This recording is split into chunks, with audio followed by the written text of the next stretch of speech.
All right, everyone, time for the next adventure. We are going to take Furnace Creek Wash Road over to Dante's View Road. We're going to go through what is called Greenwater Valley. I know I'm backlit here, so I'm going to turn around. So this is a dirt road, and it's 28 miles back to pavement on Dante's View Road. I'm hoping it's not washboardy, otherwise it's going to be a real pain. But we're going to check it out. It's going to be a little adventure, remote experience. It's an amazing, beautiful day. It's been raining. It's early January. We just have an absolutely gorgeous sky as the storm clears out. Should be pretty fun. If you look over there, we've got 3 signs. One, it says no campfires, which is fine. The other one says it's a Jeep road, which is, we don't have a Jeep, but we have a pretty capable vehicle. The next one says slow for wildlife, so maybe we'll see some wildlife. And speaking of wildlife, the third and final sign is a desert tortoise sign. So who knows, well, maybe we'll see some things along here that we wouldn't see if we take the main road, which is over Jubilee and Salisbury passes over that way. All right, let's get going. Alrighty, we are a couple miles in now. It's absolutely gorgeous. The road is really good. However, I don't really know what's going to happen going forward here. It could get rough. We've got to go over kind of the mountain passes somewhere up there, but it could be benign. I am in no way confident that this is going to go all the way through, that we're going to make it, but worst case scenario, I'll get up there, find a nice place to camp, and have to drive back the same way. Best case scenario, we make it through and have some beautiful vistas. Wow, this is a beautiful valley. Okay, so we're about 8 miles in, and if you look over to the right, you see a little sign there, and there's a side road that comes in. And this one goes toward Death Valley Junction. So if you happen to be down at Death Valley Junction, you could potentially do a little shortcut and come up that way. And right up here, somewhere, not far, I believe the road continues up over to that direction to the left, to the west. So we should shortly see, there it is, right there. See the road there? That continues up that valley over there. I think that's the only other road except for this one does have a spur up ahead, which I think has a couple of mining towns on it. So we are for sure going to take that route and check out the mining towns, the ghost town. Okay, I mentioned before that it just rained. Park Service has to come and grade these roads periodically because every time it rains, of course, the water wants to run down the road and it sort of creates a little bit of a mess. Now, fortunately, it wasn't a super heavy rain. If it is, they can become impassable with huge ruts, but that's not the case now, and I'm hoping that it won't get any worse. It's fine, it's not that rough, but you can see all the little water damage on the road. So they got enough rain up here to cause some runoff, which is good. The other thing is I'm not really seeing that we're necessarily going to have to go like over a rocky mountain pass or anything. It almost looks like the valley just continues over the surrounding peaks, which is pretty awesome. So I hope that's the case, but we'll see. All right, so I've reached a summit of sorts here. We're at about 4,050 feet here. And it seems like this is the top of the world as far as this route goes. I think we start heading downhill now. It's 4 o'clock now. It's going to be dark in another hour. Sun is just on the horizon there. So I'm really tempted to camp here. It's just absolutely gorgeous. I mean, I can't imagine a prettier spot as far as open camping. And on that topic, I should mention that dispersed camping is allowed along this Greenwater Road as long as you're a mile in from the paved road. So we're completely legal here. It's absolutely gorgeous. We got the mountains over there behind the van. Just unbelievable. The only thing that bothers me is from the rain, the ground is really soft, so I kind of don't want to. There's a nice flat area just right next to the van over there, but I kind of don't want to drive it on and leave tire tracks. So I think what I'm going to do is just belly up to I'm going to flip the van around so my door is facing that open area, and then park the van far enough over so cars can get by, Jeeps can get by. Then I don't have to drive on this stuff here.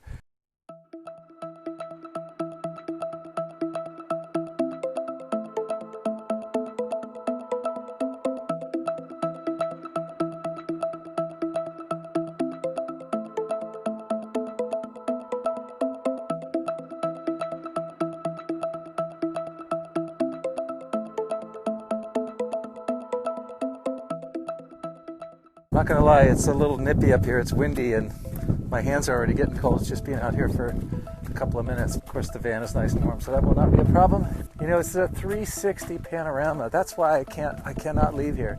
Okay, I'm gonna flip the van around, sit at my little camp, and we should be good.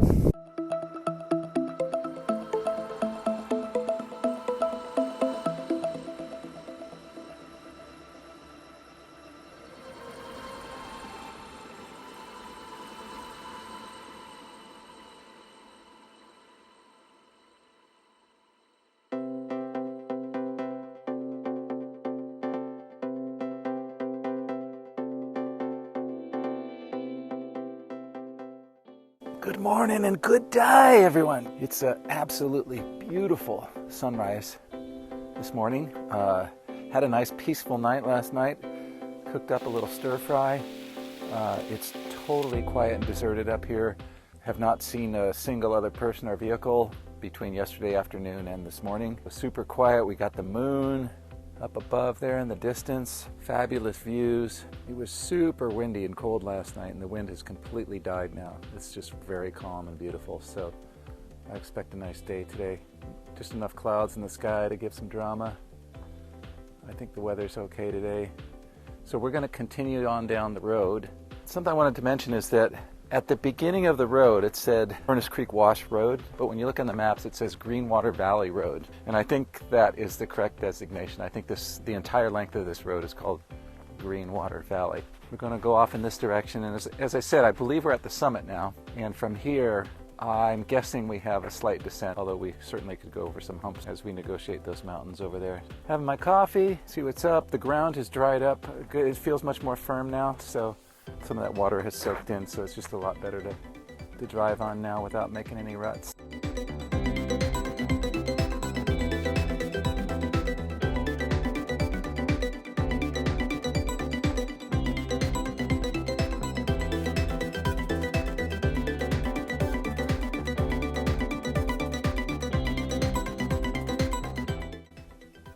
Got some old cans on the ground. Park Service wants you to leave all these kind of things as their sort of evidence of activities in the old days. Okay, if you look just to the left of that larger mountain in front of us, just above the grass there, or the sage, you can see some snow-capped peaks right there. Temperature's actually dropped a little bit as we just go down. It's 29 degrees out, and these puddles here are frozen, so my impression that it was cold outside last night was accurate, as it turns out. Let's see if we can crunch this one. Didn't hear much of a crunch, but alright, let's try this again. See if we can get a crunch. Oh yeah. Here's another one.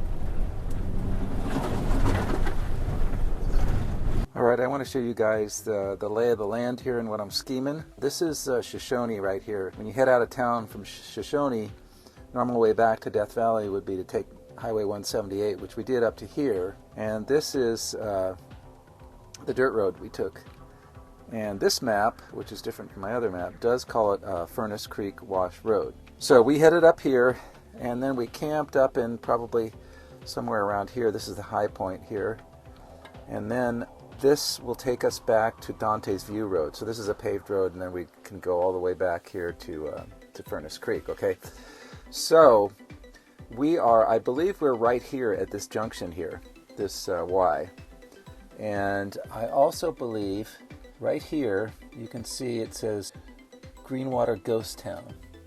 And then you can go up further here, and then you can come back to the road this way. And apparently it looks like there's a bunch of little roads going all over the place up here. So I'm going to go check out the Greenwater Ghost Town and see what's up there. I think we're about 20 miles in, and then this is like 8 more miles or something like that. And then this is going to, of course, add some mileage to our total.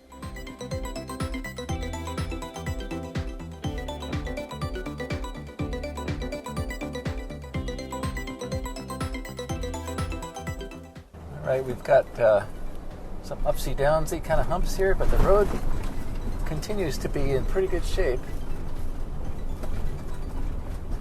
I almost think that had we tried to come up here yesterday, we would have had trouble because of the soft dirt, the wetness. This surface is kind of like cement. When it's wet, it's super soft. And then once it starts to dry out, it hardens, and it's quite firm. Some sort of marker up here. Yeah, it looks like the Park Service doesn't want you doing this, but it looks like a bunch of people collected stuff and piled it up here at this junction, as they tend to do in Death Valley. And oddly, there's a thing on the top is a fencing mask, I believe.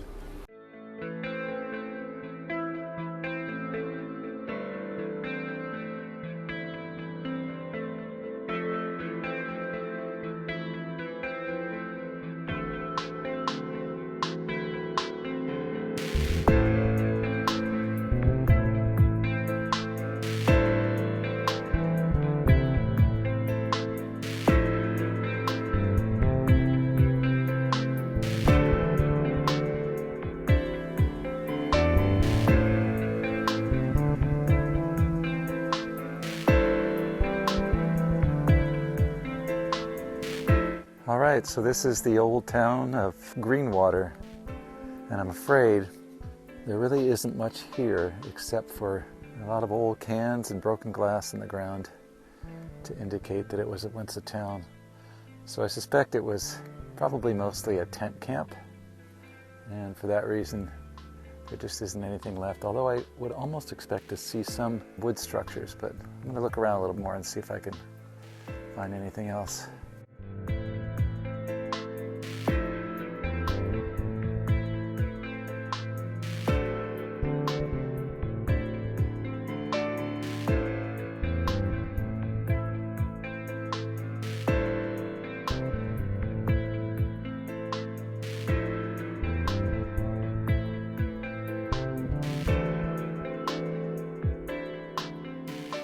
All right, so I've been walking around the site here at Greenwater, and I see a lot of cans, scrap metal, and a fair amount of glass. I mean, there are cans everywhere, hundreds of them. But I've yet to see any wood.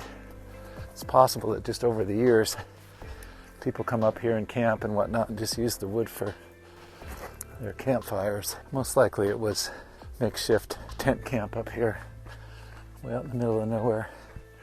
It's a beautiful spot though, I gotta say. Incredible views. And we're up at, close to 4,000 feet, right around 4,000 feet, so the weather up here is gonna be a little bit better than down in the valley for sure. A little cooler. All right, so after last night's delicious stir fry, I think I better keep up the good work here and make myself a nice breakfast burrito with eggs, shiitake mushrooms, black beans, onion, salt and pepper, jalapeno jack cheese, a flour tortilla. Oh, and I almost forgot, a healthy dose of Mexican hot sauce. Well, if nothing else, it's an absolutely gorgeous view up here. You can see the snow-covered mountains to the east, and then right here in the foreground, lower right, is the pile of tailings, which, as you can see, is pretty huge. And if we scroll around this way, then we see this cyclone fence that's encircling the mine. And I'll go over to where the fence is closest to the mine, put the camera on the selfie stick and see if I can give you a view over the fence. Okay, here we go. We're going to go up and over the fence and just see if we can get some kind of view down there. Probably not too much, but maybe a little better than behind the fence.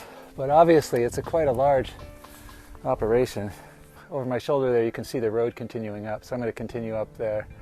And there's a peak up there, which I'll look up the name in a minute, but I'm going to see if we can get on top of that peak. Okay, so this is kind of a repeat of the other mine. Huge pit with big old cyclone fence around it, so you really can't see as much as you'd like. The pile of tailings here is not quite as impressive as the other mine, but still pretty big pile, and then you get some nice color over there. And then right in the center, in the distance, you can see the peaks that are just east of Death Valley, and they are snow-capped.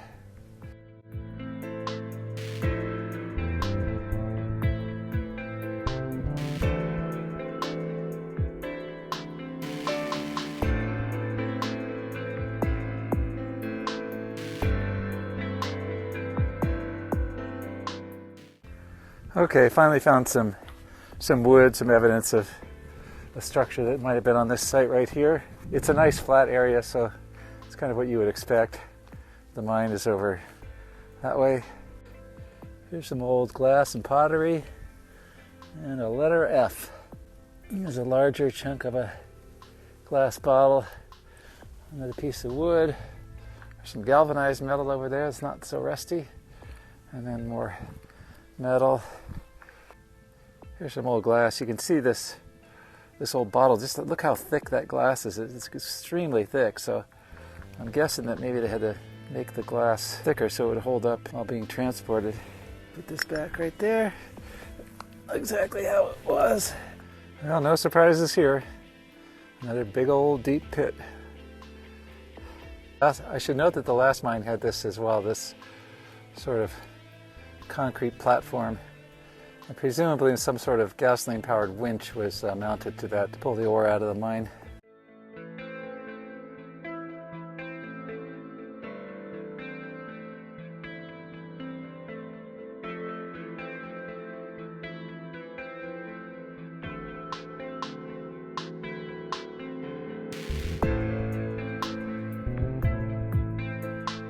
Okay, I found some stuff that's a little bit away from the town area down there, which you can see is where the van is down there. That's the town. So this is just up the road about a quarter of a mile. We have found a pretty good cache of junk and stuff. Cans, and there's an old mattress spring, some glass, stovepipe, plenty of gas cans. They're just strewn all over the place. Whole bunch of gas cans. And here's a cache of busted glass, many more cans.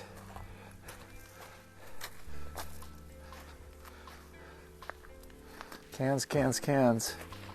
It's possible that this could have been a dump site away from the town, but I kind of suspect maybe something else. Like there was a little settlement right here. I mean, I assume they're gas cans. When I see those square 5-gallon things, I always assume that's what they are. And you can see there's quite a bit of wood in this site as well. More of that super thick glass. Same markings on this bottle. AB company, A23. Well, here's a neck. Another neck. Lots of busted up glass in this site. Lots of cans strewn about in this little area here. Many cans. Some wood, and then there's actually a pretty large size board there.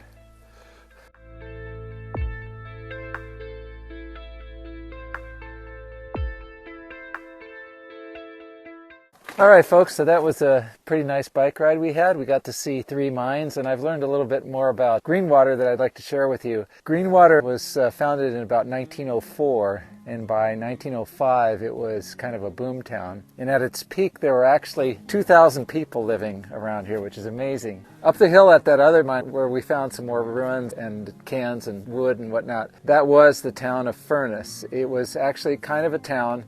It was claimed that there was a post office, but the United States Post Office has no record of it. So I think it was just kind of starting up and then maybe never became official. Furnace was a tent city. Like most mines in Death Valley, the boom was very short-lived. Within a few years, the mining was shut down and everybody was gone. These mines were copper mines, not gold, okay? There were so many companies up here. Some were fraudulent, and then that kind of led to some investors getting weary of the place, and it eventually kind of shut down. The post office that was operated here I think was operated from 1906 to 1908 for 2 years. So by 1908, 1909, it was all over here and everybody was gone.